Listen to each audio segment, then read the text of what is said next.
2 years ago my house burnt to the ground after being struck by lightning.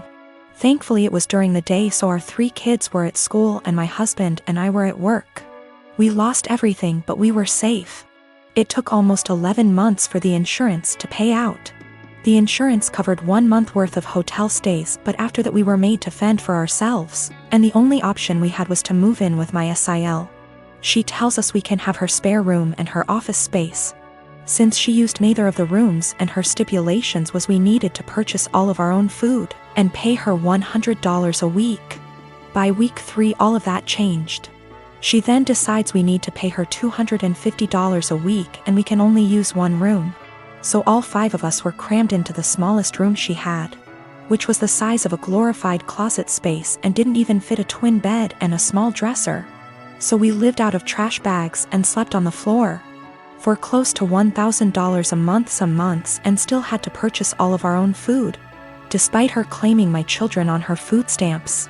She also had no bills outside of her land tax, $450 a year, electric and heating oil, which she hardly ever filled. So we were essentially paying her so she could do leisure activities. It was the worst 8 months of my life. 3 months ago my grandmother decided that she wanted to go to assisted living after a fall and transferred the deed of her house to me, and basically said it was mine now. It is a 5-bedroom farmhouse. My boys insist on sharing a room, so we have 2 extra bedrooms. Well, my sister-in-law lost her house last month due to not paying her land tax for several years and asked if her and her stepdaughter could stay with us until they get enough money to move down south. I said sure, 1 bedroom, $800 a month, and you have to buy and cook all your food separately because my daughter is vegan. She looked at me like I had 10 heads and said that she and her stepdaughter should not be made to share a room when there are 2 extra rooms, and stated she cannot afford a rent of $800 while purchasing all of her own food on top of it. I said, neither could we, but we managed to cram 5 people into a glorified closet space while you were getting $1,000 and food stamps. Take it or leave it. She decided to leave. My boyfriend of almost 3 years told me a series of white lies that to me seem more serious. Can't tell if I'm overreacting or if this is actually indicative of a bigger problem. My boyfriend and I have been dating for almost 3 years, living together for 2. We have a pretty good relationship, obviously with ups and downs, but we make it work and are happy. A little background on me and my boyfriend. I come from a single-parent home. My father was absent. My mother was and is by no means perfect, but she did her best with what she had. We were poor. Life was never easy for us, but we had each other. Since I was pretty young, I've wanted to pay her back someday. I've worked incredibly hard to be able to do so. I help her financially as much as I can and regularly pay her bills back / send her cash. I'm also her only living child now, as my brother passed away 5 years ago, which basically left me to help her. I don't care, I love my mother, and the right thing to do is to help her when she needs it. But is stressful. This is relevant because my boyfriend described coming from a somewhat similar past, and it is something we have bonded over. Having the mutual experiences seemed to bring us closer. He told me he also helped his parents financially, and we would often vent to each other about the stress it brings. I am not one to confide in many people, so having someone who I felt like actually understood me was meaningful to me. So here is where the lies come in, and I need someone to either tell me I'm not crazy and this is horror, or that I am crazy and this isn't a huge deal. I'm fine with either. When we met, my boyfriend lived in a condo in a pretty swanky part of the city. I live in the US Northeast. He told me he owned that apartment / condo. I found this to be interesting / odd because he was 28 at the time, and I know this property is upwards of $650,000 on the low end, and he was in an entry-level job for only like 2 years, so the numbers just didn't really add up. Whatever, maybe he's good at saving. But then, since living together, I never once saw a piece of mail for a mortgage payment, electric bill, taxes, nothing. Not for 2 whole years.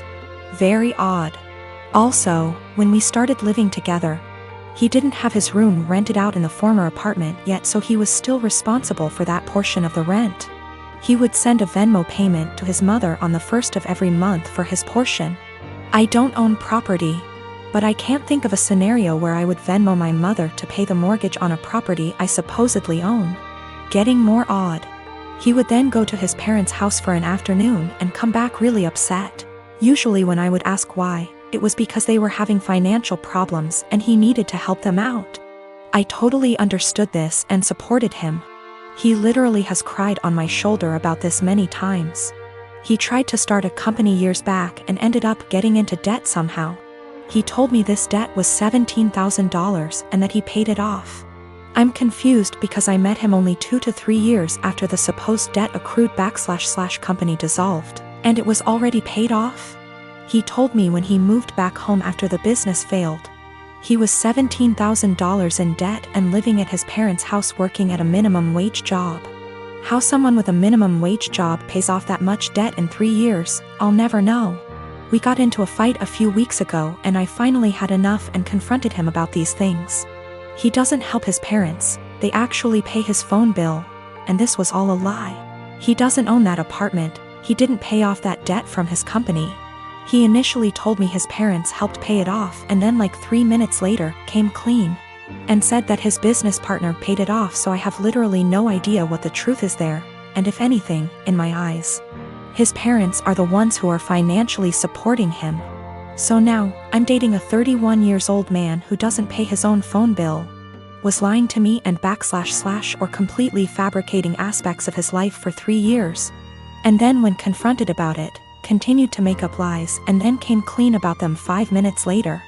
I'm obviously concerned that he could lie for this long, about fundamentally important things like our values, and so on. I sincerely thought I would marry this man. He seemed to understand me like no one else and to be a truly caring and genuine person. Now I'm having a hard time rationalizing actually planning a life around someone who would not only lie about their background and family etc. but also financial aspects. Aside from that, I now can't tell what is the truth and what is a lie. I've also noticed other things he has lied about, called him out on it, and he has denied it outright to my face. I see this as a form of gaslighting, as I know I'm not wrong, but he is trying to convince me otherwise. Am I overreacting? Is this a white lie that went haywire? Or is this actually a series of complete and utter bullshit used to manipulate me? And also, is it insane for me to actually consider a life with this man? I was born when my parents were both 19, and my only other brother, let's call him Josh, was born when they were 42. They divorced shortly after Josh was introduced to the world. He was 4 months old at the time. And they both wanted nothing to do with the child. At the time, I was 23 and I was living alone with my then girlfriend who was 21, now my wife. And I'd done my best to convince at least one of them to take care of young Josh for his sake and the family's sake. But they refused adamantly and said that I should be taking custody of him instead. So I became legal guardian of my brother and he's been living with us for the past 12 years and things have been going really smooth for us. Josh, now almost 13, has been calling me Dad and my wife Mum and our 2 children, 4, 9 years. His siblings, and he has absolutely no idea about his real parents, and to be honest, I let all of that slide. He has no idea that I'm really his blood brother and not his father, and I'm starting to feel guilty and a little weird. Some of my uncles and aunts come to visit occasionally and they are really disgusted at the fact he calls me Dad, and they are surprised I haven't told him the truth. They constantly messaged me, talked to me in private, and I cannot chat to them without this one particular topic rising up, badgering me to let him know already, but I refused. I discussed this with my wife and she thought it would be wrong to tell him the truth because none of my parents wanted to take care of him, and I'm the only person in the world who gave him the father figure everyone deserves. I feel that he has the right to know what he is to me and what I truly am to him. But he's suffered enough already and I just want things to continue how it is. This goes back 3 years when my mom and her girlfriend got engaged. My mom put in so much time and energy into organizing this wedding and was so excited. She sent out invites to all our family members for months in advance, and almost everyone confirmed they would be going. Barely a week before the wedding, she received several messages from aunts and uncles who said they won't be going because they had other commitments, despite confirming they'd be there months prior.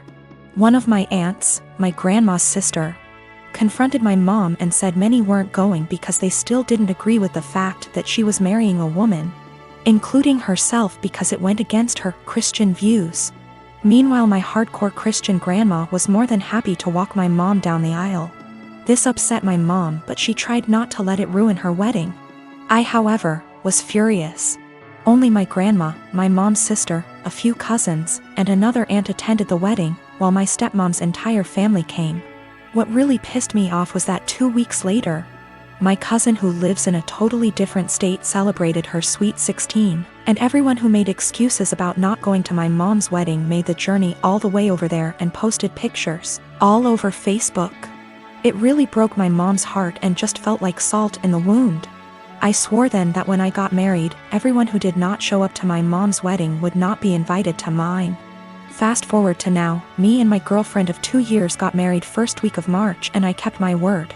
The only ones we invited to our wedding was the family that did go to my mom's, and one other aunt who did have a good reason for not being there at the time because she was recovering from surgery. I wanted to clarify that I am in fact a guy. We even invited my stepmom's family too.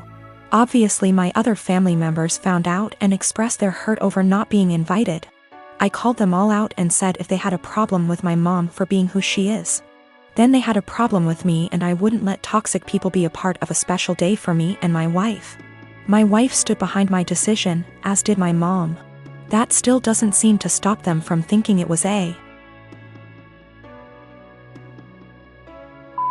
move and are turning it into a whole family drama because they think it was unfair to punish them for simply believing in something different.